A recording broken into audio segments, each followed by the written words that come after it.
ఇప్పుడు నేను మిమ్మల్ని అందరినీ కోరేది ఒకటి, ఇది ఒక స్ఫూర్తిగా మీరు తీసుకోవాలి.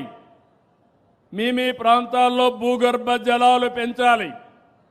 మీ ప్రాంతాల్లో అన్ని చెరువుల్ని పూడికి తీయాలి. అన్ని చెరువులకు సప్లై ఛానల్స్ అన్నీ ఎవరైనా ఆక్యుపై చేసుకుంటే స్వచ్ఛందంగా వదిలిపెట్టాలి. ఒకవేళ ఎవరైనా కానీ వినకపోతే ఊర్లో ఉండే పెద్దలు నచ్చ చెప్పాలి. అప్పటికి కూడా వినకపోతే జిల్లా అడ్మినిస్ట్రేషన్ ఉంది, దీంట్లో రాజీ లేదు, రాజీ ఉండదని మరొకసారి మీ అందరికీ విజ్ఞప్తి చేస్తున్నాను. దీనివల్ల లాభం ఏంటని మీరు ఆలోచిస్తే ఈరోజు దగ్గర ఉద్యాన పంటలు మన దగ్గర 7.8 లక్షల హెక్టార్లో ఉంది. 5-6 సంవత్సరాల్లో 12.94 లక్షల హెక్టార్లు చేయాలనుకుంటున్నాం. 5 లక్షల ఎకరాలు పెంచుతాం. ఈరోజు మీరు చూస్తే 200 మిలియన్ మెట్రిక్ టన్స్ మన దగ్గర పళ్ళు కానీ కూరగాయలు వస్తున్నాయి. దాన్ని 400 లక్షల మెట్రిక్ టన్నులు చేయాలనేది ఒక ధ్యేయంగా పెట్టుకున్నాం. కేంద్రం ముందుకొచ్చారు. రాయలసీమలో వరల్డ్ బ్యాంక్ ద్వారా డబ్బులు ఇస్తామన్నారు.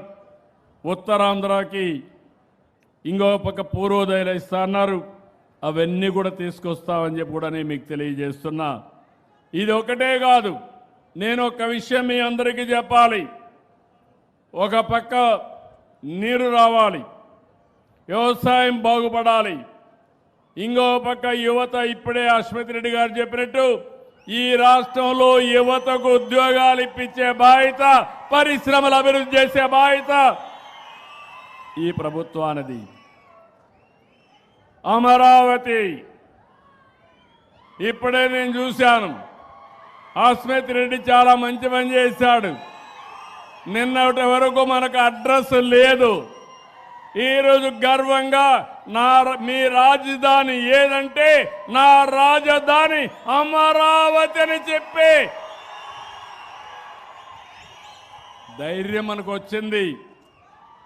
మొన్నటి వరకు 3 రాజధానులు 3 ముక్కలాట. ఎక్కడన్నా బయట పోయి అడిగితే మీ రాజధాని ఏదంటే చెప్పలేక నామోషి. సర్వీస్ కమిషన్లు అడిగితే మన వాళ్ళు బిక్కముఖం వేసే పరిస్థితి. అమరావతి ప్రజా రాజధాని. మన పురాణాల్లో అమరావతి దేవతల రాజధాని. అలాంటి రాజధాని ఒకటే మీకందరికీ విజ్ఞప్తి చేస్తున్నా, తెలుగు ఆంధ్రప్రదేశ్ రాష్ట్రానికి ఒకే రాజధాని, అదే అమరావతి.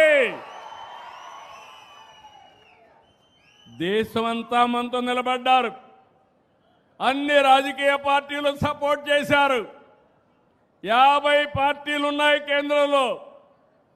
రాజ్యసభ, లోకసభ 2 సభల్లో కలిసి 50 పార్టీలకు ప్రాతినిధ్యం ఉంది. 49 పార్టీలు సపోర్ట్ చేశారు. ఒకే ఒక పార్టీ దిక్కుమాలిన పార్టీ. ఏ పార్టీ అది? ఏ పార్టీ అది? అంటే ఈ రాష్ట్రానికి ద్రోహం చేయడం అవునా కాదా అని అడుగుతున్నాం మిమ్మల్ని. అవును అంటే గట్టిగా చెప్పండి, కూడా చెప్పండి ఇది ద్రోహం అని. అది అయితే మొన్న మాట్లాడుతూ మ్యావిగన్ అంట. ఏమి పిచ్చో నాకైతే అర్థం కావడంలా. పిచ్చ ముదిరింది. అంటే అమరావతి పేరు చెప్పలేకపోతే ఇంట్లో పడుకోవచ్చు, కానీ దేవతల రాజధాని ఎవడైనా ఆ పేరు 10 సార్లు చెప్తే మీకు కూడా పుణ్యం వస్తుంది. అలాంటి రాజధానిని పేరు చెప్పడానికి ఇష్టం లేకుండా మ్యావిగన్ అంటున్నాడు. అదేంటో నాకు అర్థం కాదు. మీకు అర్థమైందా? మీకు మ్యావిగన్ కావాలని అడుగుతున్నా. వద్దు అంటే గట్టిగా చెప్పట్లు కూడా చెప్పండి కరెక్ట్ కాదని. అందుకే నేను మిమ్మల్ని అందరినీ ఒకటే అడుగుతున్నా. ఒకప్పుడు తీవ్రవాదులు ఉండేవాళ్ళు, ముఠా నాయకులు ఉండేవాళ్ళు, మత విద్వేషాలు క్రియేట్ చేసేవాళ్ళు. ఏదైతే మొన్నే మీరు చూశారు ఎలాంటి వాళ్ళంటే బాబాయిని చంపి నా చేతిలో కత్తి పెట్టేవాళ్ళు. ఇది చూసినప్పుడు ఏం చెప్పాలో నాకైతే అర్థం కాదు. ఇప్పుడు అమరావతి బాగా పనులు అవుతా ఉంటే, ఊపందుకుంటే, రాష్ట్రంలో అభివృద్ధి అవుతా ఉంటే చూసి సహించలేక ఫ్రస్ట్రేషన్లో అవినీతి జరిగిందని మాట్లాడతాడు. నేను ఒకటే మీకు గుర్తుపెట్టుకోండి, ఈరోజు ఆంధ్రప్రదేశ్ రాష్ట్రాన్ని 2047కి ప్రపంచంలోనే ఒక అగ్ర రాష్ట్రంగా తెలుగు జాతి నెంబర్ 1 జాతిగా తయారు చేసే బాధ్యత మనం తీసుకుందాం. దీనికి ప్రణాళికలు తయారు చేస్తున్నాను. 3 ప్రాంతాలు, ఒకటి విశాఖపట్నం కేంద్రంగా వెస్ట్ గోదావరి వరకు, అమరావతి కేంద్రంగా ప్రకాశం వరకు, అదే మరిగా తిరుపతి కేంద్రంగా రాయలసీమ ప్రాంతం అంతా అభివృద్ధి చేస్తాం. 3 మెగా సిటీలు వస్తాయి. రాయలసీమ ఎక్కడికక్కడ గ్రీన్ ఎనర్జీ హబ్గా తయారవుతుంది, హార్టికల్చర్ హబ్గా తయారవుతుంది. నాలెడ్జ్ ఎకానమీకి చిరునామా మన రాయలసీమని మరొకసారి విజ్ఞప్తి చేస్తున్నా. ఓర్వకల్లో డ్రోన్ సిటీ వస్తుంది, తిరుపతిలో స్పేస్ సిటీ వస్తుంది, అనంతపురంలో ఎలక్ట్రానిక్ సిటీ వస్తుంది, ఏరోస్పేస్ సిటీ కూడా వస్తుంది.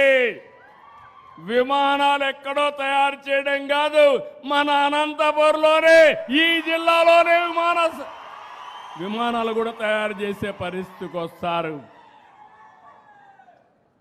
ఇలాంటివన్నీ పెట్టి నేను ముందుకు పోతా ఉంటే ఇష్టానుసారంగా గడిచినటువంటి 21 నెలల్లో 20 లక్షల కోట్ల రూపాయలు పెట్టుబడులు వచ్చి 23 లక్షల మందికి ఉద్యోగాలు వచ్చే అవకాశం వస్తూ ఉంది. కడపలో నేనే కడతా, స్టీల్ ప్లాంట్ కూడా వీళ్ళు కట్టకుండా చేతులు తీసిన దాన్ని పూర్తి చేసి ఎన్నికల కంటే ముందే ప్రారంభిస్తాం. ఇలాంటివన్నీ మనం చేస్తే వీళ్ళు రాష్ట్రం మీద పగబెట్టారు. పగబెట్టి ఇష్టానుసారంగా మాట్లాడుతున్నారు. పోయిన 5 సంవత్సరాలు వీళ్ళుంటే 2000 కోట్లు ఖర్చు పెట్టలేదు. అదే తెలుగుదేశం వస్తానే హంద్రీ నీవా ప్రపంచంలోనే పొడవైనటువంటి కాలువ, ఎన్నో లిఫ్ట్ ఇరిగేషన్లు పెట్టి సమర్థవంతంగా చివరి భూములకి, చివరి రివర్లకు కూడా నీళ్లు తీసిపోయే పరిస్థితి వచ్చాం. నేను మీ అందరికీ ఒకటే విజ్ఞప్తి చేస్తున్నాను. పెట్టుబడులు వస్తున్నాయి, ఉద్యోగాలు వస్తాయి, యువత బాగుపడుతుంది. ఇది చూసి ఓర్వలేక వాళ్ళని భయపెట్టే పరిస్థితికి వస్తున్నారు. అమరావతి వస్తుంది, విశాఖపట్నం అభివృద్ధి అవుతుంది, తిరుపతి అభివృద్ధి అవుతుంది, ప్రతి జిల్లా అభివృద్ధి అవుతుంది. ఇది నా భరోసా. ప్రతి గ్రామాన్ని ఆదర్శ గ్రామంగా తయారు చేస్తాం. తాడిపత్రి కూడా అభివృద్ధి అవుతుంది.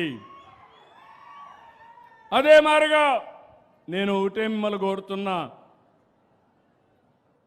మనకు సేఫ్టీ కావాలి, మన ఆస్తులకు రక్షణ కావాలి, మన ఆడబిడ్డలు స్వేచ్ఛగా తిరగాలి. అవునా కాదా? ఒకప్పుడు మీరు తిరిగారా?